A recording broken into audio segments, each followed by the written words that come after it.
22 फरवरी 2024 की सुबह 8:55 के आसपास का समय रहा होगा। अमेरिका के जॉर्जिया के मैरीएटा नाम की रहने वाली एक लड़की, जिसका नाम होता है लेकल रिले। उसकी उम्र होती है लगभग 22 साल और वो नर्सिंग की पढ़ाई कर रही होती है। वो एक स्टूडेंट होती है यूनिवर्सिटी ऑफ जॉर्जिया में। एक दिन वो सुबह 8:55 के आसपास का समय था, तो वो टहल रही थी। टहलते टहलते वो अपनी माँ को फ़ोन लगा देती है और फ़ोन लगाने के बाद वो अपनी माँ से कहती है कि अभी तो मैं फ्री हूँ और मैं टहल रही हूँ, लेकिन थोड़ी देर के बाद मैं रेस लगाऊंगी, यानी कि मैं दौड़ लगाऊंगी। दौड़ते दौड़ते मैं किसी भी तरह की कोई भी आपसे बात नहीं कर पाऊंगी, इसलिए आप अभी इसी समय आराम से मुझसे बातें कर सकती हैं। लेकल रिले की माँ अपनी बेटी से कहती है कि अब मेरी बातें इतनी ज़रूरी नहीं हैं, इसलिए हम बाद में आपस में आराम से बातें कर लेंगे। जब बाद में बातें करने वाली होती है तो लेकल रिले की जो माँ होती है वो अपनी बेटी को फ़ोन मिला देती है, जिसका नाम होता है लेकल रिले। उसकी उम्र होती है 22 साल। वो नर्सिंग की पढ़ाई कर रही होती है और वो एक स्टूडेंट होती है।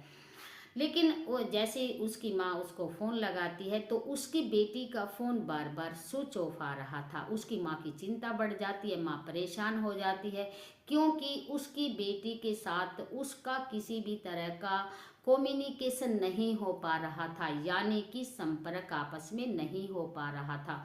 उसकी माँ काफ़ी परेशान हो जाती है और परेशान होकर सीधे सीधे पुलिस को फ़ोन मिला देती है और पुलिस से कहती कि मेरी बेटी का नाम लेकल रिले है और वो यूनिवर्सिटी जॉर्जिया में नर्सिंग की पढ़ाई कर रही है। उसकी उम्र लगभग 22 साल है। वो एक स्टूडेंट है। मेरी बेटी को ढूंढ दीजिए, मेरी बेटी की तलाश कर दीजिए। जब मामला पुलिस तक पहुंचता है, पुलिस इस मामले को गंभीरता से लेती है और पुलिस जो सूंघने वाले डॉग होते हैं और फोरेंसिक टीम के द्वारा लड़की की जांच पड़ताल जगह जगह ढूंढना उसको शुरू कर देती है। लड़की बड़ी मशक्कत के बाद मिल जाती है, लेकिन आपने किसी भी ने कल्पना भी नहीं की होगी कि लड़की इस अवस्था में मिलेगी। लड़की की बहुत ही भयानक तरीके से हत्या कर दी जाती है। एक हैरिक नाम की झील होती है। झील के पास एक ओकनी फॉरेस्ट नाम का एक पार्क होता है। वहाँ पर लड़की की लाश मिलती है। लड़की की लाश को पोस्टमार्टम के लिए लेकर जाया जाता है। पोस्टमार्टम के बाद पता चलता है कि इस लड़की के साथ हैवानियत की गई थी, दरिंदगी की गई थी और बुरी तरह इसको मौत दी गई थी।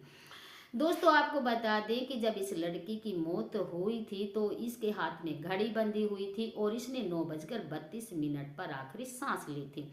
जब पुलिस इस मामले की जांच पड़ताल करती है और गंभीरता से इस मामले को लेती है, तो ये मामला अखबारों के द्वारा, टीवी चैनलों के द्वारा, सोशल मीडिया का कोई भी प्लेटफॉर्म हो उसके द्वारा सुर्खियों में आ जाता है। दोस्तों, आपको बता दें कि अमेरिका में ही नहीं बल्कि पूरी दुनिया में इस बात की चर्चा होनी शुरू हो जाती है कि जिस लड़की का नाम होता है लेकल रिले की, उसकी हत्या किस तरीके भयानक तरीके से की गई थी। इस बात पर चर्चा होनी शुरू हो जाती है। दोस्तों, आपको बता दें कि पुलिस पर लगातार बहुत ही जो लगातार है दबाव आ रहा था और बड़ी गहरी मेहनत के बाद जो पुलिस है हत्यारे को पकड़ लेती है।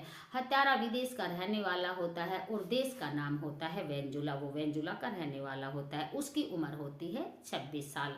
जोश इबारा उसका नाम होता है। पुलिस उसे हिरासत में लेती है और पूछताछ करना शुरू कर देती है। घटना स्थल से जो भी सबूत मिले हैं फोरेंसिक टीम के द्वारा, पता चलता है कि ये बहुत ही लंबे समय से अमेरिका में अवैध रूप से रह रहा था और इस तरह के अवैध रूप से रहते हुए इस तरह के अपराध कर रहा था। दोस्तों, आपको बता दें कि इसके ऊपर हत्या, अपहरण और रेप के जो आरोप थे और यहाँ तक कि वो 911 कॉल में उत्पन्न बाधा कर रहा था और जासूसी जैसे भी उस पर आरोप थे। पुलिस उसको बहुत ही कम समय में अरेस्ट कर लेती है और जैसे वो अरेस्ट कर लेती है, कोर्ट भेज देती है, उस पर मुकदमा चलाया जाता है। जब ये मामला पूरी तरह से अमेरिका में हाईलाइट हो रहा था, मामले को हाईलाइट होता देख जो कोर्ट है बहुत कम समय में उसको 20 जनवरी 2024 को आजीवन कारावास की सजा सुना देती है। वो बार बार पुलिस से, जो आरोपी होता है वो बार बार पुलिस से हाथ जोड़कर माफ़ी मांग रहा था, मेरी कोई गलती नहीं है, मैंने कोई गलत काम नहीं किया, इसमें मेरा कोई दोष नहीं है। लेकिन सबसे बड़ा उसका दोष ये था कि वो अमेरिका में अवैध रूप से रह रहा था। दोस्तों आपको बता दें कि 21 नवंबर 2024 को अमेरिका में राष्ट्रपति और उपराष्ट्रपति पद के चुनाव भी होने वाले थे।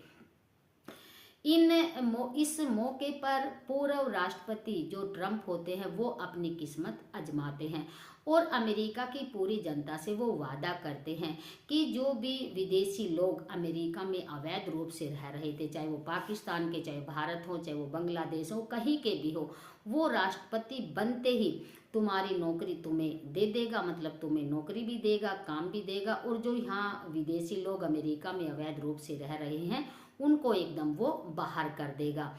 चाहे वो मतलब जो विदेशी लोग अमेरिका में रहकर काम कर रहे थे, चाहे वो पशुओं की देखभाल कर रहे थे, रेस्टोरेंट में काम कर रहे थे, आया की देख करने वाली जो लेडीज़ें होती हैं, बच्चों की देख रेख करने वाली जो होती है, पेट्रोल पंप पे का भी काम कर रहा है, कंपनी में कोई काम कर रहा है, या फिर वो जो निर्माणाधीन कार्य होते हैं, जो जैसे मकान वगैरह बनते हैं वहाँ लेबर का काम कर रहे होते, कोई भी था, वो सभी को एकदम से अवैध रूप से जो रह रहा है उसको बाहर कर देगा। दोस्तों आपको बता दें कि जो विदेशी लोग अमेरिका में रह रहे थे वो कम वेतन पे ही, मतलब उनका साल भर का जो वेतन होता है, जो उनके पैसे होते हैं वो 50 या 60 लाख रुपए उनको साल में मिलते हैं। लेकिन जो अमेरिका के लोग अमेरिका में ही काम करते हैं उनको 1.25 करोड़ रुपए वो लोग देते हैं अपने लोगों को, लेकिन वो फिर भी उनको कोई ऐतराज नहीं होता है। दोस्तों जैसे ही चुनाव का समय आता है, चुनाव होने का समय आता है, वोटिंग शुरू होती है। वोटिंग शुरू होती है तो जैसे ही वो जो ट्रंप के जो लोग होते हैं, जो इनके मंत्री होते हैं, छोटे मोटे कार्यकर्ता होते हैं, वो घर घर जाकर अमेरिका के लोगों को कहते हैं कि हम तुम्हारे साथ कोई भी गलत काम नहीं होने देंगे, तुम्हें हर बंदे को हम तुम्हें नौकरी देंगे, काम देंगे, और जिसने काम भी देंगे, और आप हमें मतलब वोट दे दीजिए, इस तरह का को वो विश्वास दिलाते हैं घर घर जाकर। दोस्तों वोटिंग शुरू हो जाती है। जैसे वोटिंग शुरू हो जाती है और जो भी ट्रंप ने अमेरिका के लोगों को वादा किया था, वो जो अमेरिका के लोग हैं वो भारी मतों से ट्रंप को जिता देते हैं, मतलब भारी मतों से ट्रंप जो है। दोस्तों आपको बता दें कि जो घर घर जाकर जो ट्रंप के मंत्री थे, कार्यकर्ता थे, वो अमेरिका के लोगों के घर घर जाकर उनको विश्वास दिलाते हैं कि यदि मैं राष्ट्रपति बन जाता हूँ, आप मुझको वोट देते हो तो मैं आपको काम भी दिलवाऊंगा, आपके साथ कोई गलत काम नहीं होने दूंगा, और आपको मैं विश्वास दिलाता हूँ, मैं आपको ये वादा करता हूँ कि मैं आपकी हर काम को मैं पूरा करूँगा, आप मुझे वोट देकर एक बार जिता दीजिए। दोस्तों जैसे ही वोटिंग शुरू होती है और पूरे जो अमेरिका की जनता है वो भारी मतों से ट्रंप को राष्ट्रपति घोषित कर लेती, मतलब चुनाव में जिता देती है, और जो ट्रंप होते हैं वो 60वें मतलब राष्ट्रपति बन जाते हैं। और जैसे ही वो 25 जनवरी 2025 में वो राष्ट्रपति पद की शपथ लेते हैं, ट्रंप जो होते हैं, ट्रंप लेते हैं, और वो सबसे पहले इसी मुद्दे को उठाते हैं जो वो मुद्दा लेकर चले थे। पहले तो था वो लेगल रिले की जो हत्या थी वो मुद्दा था, और उसके बाद मुद्दा उसने जो वादा अपनी जनता से किया था कि जैसे वो राष्ट्रपति बन जाएगा तो सबसे पहले वो विदेश के जो लोग अमेरिका में अवैध रूप से रह रहे थे उनको वो अमेरिका से बाहर का रास्ता दिखा देगा। अमेरिका की जो एजेंसी होती हैं, जो कंपनी होती हैं, वो इन आंकड़ों के जो जांच करना शुरू कर देती है, और जैसे ही जांच में पाया जाता है कि अमेरिका में कितने लोग अवैध रूप से रह रहे थे, दोस्तों उनको जांच के द्वारा पता चलता है कि अमेरिका में अवैध रूप से लंबे समय से, चाहे किसी का जो वीजा है वो खत्म हो गया है, किसी के पास कोई दस्तावेज नहीं है, उस तरीके के जो लोग हैं वो रह रहे थे। दोस्तों 20,407 लोगों को तो अमेरिका में रहने की परमिशन मिल जाती है 7 करोड़ 25 लाख लोगों में से। अच्छा, 2467 लोगों को डिटेंशन सेंटर में डाल दिया जाता है। डिटेंशन सेंटर एक तरह की जेल होती है जहां पर खाने पीने की हर तरह की सुविधा होती है, वो इस तरह की जेल होती है। दोस्तों आपको बता दें कि 17,940 लोगों को के पैरों में एक तरह की वो घड़ी होती है। घड़ी क्या होती है मैं आपको देसी भाषा में बता देती हूँ कि वो एक समय मतलब जो जगह है वो निर्धारित करती है कि आपको इसी एरिया में रहना है, इस एरिया से आपको बाहर नहीं जाना है। इस तरह की घड़ी होती है जो उनके 17,940 लोगों के पैरों में बंधी हुई थी। यदि वो लोग मतलब उस जो एरिया वो बताती है जो एरिया से बाहर चला जाएगा तो वो एकदम से उसकी जो बेल है, जो उसका जो ट्यूनिंग है वो बजनी शुरू हो जाएगी और पुलिस तुरंत आकर उसे जो मौके पर पकड़ लेगी और उसे कानून के दायरे में वो जेल भेज देगी। वो एक मतलब सीमा जो होती है वो निर्धारित करती है कि ये बस आपको इसी जगह में आपको रहना है। 17,940 लोग उस एरिया में रहते हैं। उनके पैरों में एक तरीके की घड़ी होती है जिसका साइलेंसर बजते ही पुलिस उसको पकड़ लेगी, पुलिस के पास उसकी इतला पहुंच जाएगी। ये एक तरीके की घड़ी थी। अच्छा दोस्तों हम आपको बता दें कि 2467 लोगों में से 104 लोगों को हिरासत में लिया जाता है। 104 लोगों को हिरासत में लेकर उनके पैरों में जो है वो मतलब बेड़ियां डाल दी जाती हैं, हाथों में उनकी हथकड़ी डाल दी जाती है। तो आपको बता दें कि 4 फरवरी 2025 की सुबह टेक्सास के सैन एंटोनियो से मिलिट्री का एक विमान तैयार किया जाता है। मिलिट्री के उस विमान में 104 जो भारतीय हैं उनको बिठाया जाता है। जब उनको 104 भारतीयों को भारत के लिए उस विमान में बिठाकर लेकर आया जाता है तो हद तो जब हो जाती है कि उस विमान में एक ही टॉयलेट होता है।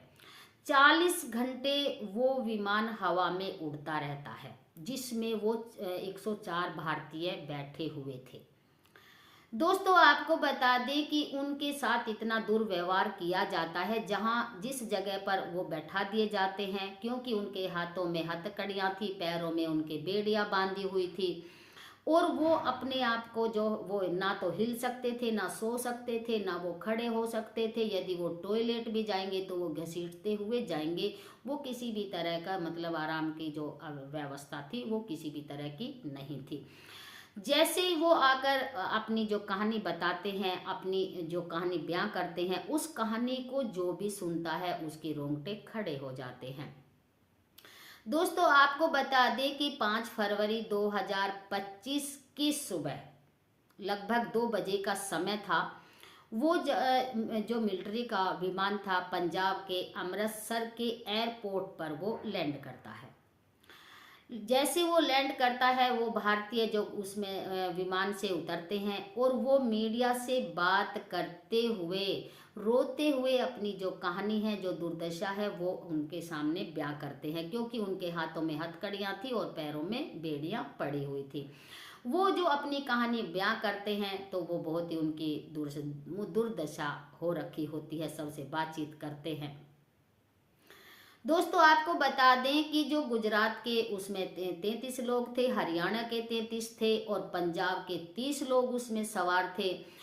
अब आपको बता दें कि जो महाराष्ट्र के 3, उत्तर प्रदेश और चंडीगढ़ के 2 लोग उनमें सवार थे, उनके साथ थे। जो 104 मिलिट्री वाले विमान में भारतीय लोग भारत में आए थे।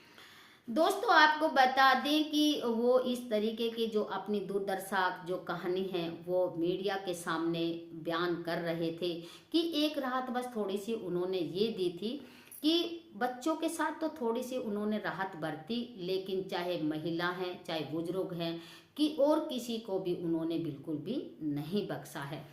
दोस्तों आपको हम बता दें कि ये जो डंकी जो मामला है ये क्या होता है, हम आपको बता दें। हमारे देश के जो भोले भाले लोग हैं, जिनकी आर्थिक व्यवस्था ठीक नहीं होती है, कमज़ोर होती है, वो इतने सारे मतलब पैसे लगाकर 40-50 लाख रुपए लगाकर कोई बेचारा अपने खेत बेचता है, कोई अपने गहने गिरवी रखता है, कोई किसी से उधार कर्जा लेता है, किसी के पास इतना पैसा नहीं होता है। वो चाहते हैं कि हम अपना आर्थिक स्थिति सुधार लें, ताकि जो हमारी आर्थिक स्थिति है वो अच्छी बन जाए और हम विदेश में जाकर थोड़ा सा पैसा कमा लाएं, ताकि हमारी जो जीवन है वो अच्छी तरह से व्यतीत हो जाए। इतने सारे पैसे वो लगाकर यहाँ से विदेश में जाने की थोड़ा सा कोशिश करते हैं, और वो इस तरह के कठिन रास्तों को क्रॉस करते हुए, चाहे वो मतलब दलदल हो या वो मतलब नदी नाले हो या जो जंगल हैं, कांटेदार झाड़ियों में से क्रॉस करते हुए, बड़ी बड़ी दीवारों को क्रॉस करते हुए, पहाड़ों के एरिए से होते हुए वो अमेरिका में अवैध रूप से पहुंच जाते हैं। फिर भी उनको डर लगा रहता है, कोई हम पकड़ ना ले, किसी की हम पकड़ में ना जाएं, फिर भी उनको ये खतरा बना रहता है। लेकिन अब उनको आगे ये नहीं पता होता है कि तुम्हारे साथ इस तरह का दुर्व्यवहार होने वाला होता है। दोस्तों हमारे जो भोले भाले लोग हैं, कम पढ़े लिखे होते हैं, वो इस उम्मीद पर जाते हैं कि हम विदेश जाएंगे, काफ़ी सारा हम पैसा कमा कर लेकर आएंगे। लेकिन जो ट्रंप ने हमारे भारतीयों के साथ इस तरह का व्यवहार किया है, ये अच्छा नहीं किया है। हमने पहले मतलब जो 2020 थी या पहले था, हमने देखा था न्यूज में, हमने न्यूज चैनल में पढ़ा था कि जो हमारे प्रधानमंत्री मोदी जी हैं, उनके साथ काफ़ी अच्छी, ट्रंप के साथ काफ़ी अच्छी मित्रता है और काफ़ी अच्छे उनके आपस में संबंध है। लेकिन इस तरह के संबंध है ये हमारी समझ से बाहर है। जो ट्रंप ने राष्ट्रपति बनते ही हमारे लोगों के साथ इस तरह का दुर्व्यवहार किया है। यदि जो मेरी कोई वीडियो देखे, इसको ज़्यादा से ज़्यादा शेयर करें, और ताकि जितने भी बंदे हैं इस पर अमल करें। कोई भी हो, किसी के भी इस तरह का अपमान नहीं करना चाहिए। हमारे भारतवासियों के साथ उन्होंने इस तरीके का व्यवहार किया है। उनके देश में जा रहे, वो थाली बैठकर थोड़ी खा रहे हैं, अपनी मेहनत का पैसा लेकर आ रहे हैं। दोस्तों फिर मिलते हैं हम दूसरी वीडियो के साथ, और तब तक आप मेरे साथ बने रहें और मेरे चैनल को ज़्यादा से ज़्यादा आप सब्सक्राइब करें, लाइक करें और कमेंट कर बताएं कि आपको मेरी वीडियो कैसी लगी। तब तक नमस्कार, जय भारत, जय हिंद, जय हिंदुस्तान। लेकिन हमारे देश में कोई किसी का अपमान नहीं करता है। लेकिन दोस्तों पता नहीं है आगे इस तरह के जो मामले हैं, जो हमारे कुछ भारतीय और भी आने वाले हैं, जो ने ये 2467 में से 104 बंदे हमारे आए हैं। अभी दूसरा जहाज और आने वाला है। मैं उम्मीद करती हूँ कि और जो हमारे लोग वहाँ पर फंसे हुए हैं, उनके साथ इस तरह का दुर्व्यवहार ना हो, और अच्छे से अच्छा जैसे हैं अपना हमारे बंदों को हमारे पास हवाले कर दे, हमारे देश भेज दे। उनके साथ किसी भी तरह का, ट्रंप जो है, उनके अमेरिकी जो लोग हैं, उनके साथ दुर्व्यवहार ना करें। तब तक के लिए नमस्कार। मेरे साथ बने रहें, मेरी वीडियो को ज़्यादा से ज़्यादा शेयर करते रहें।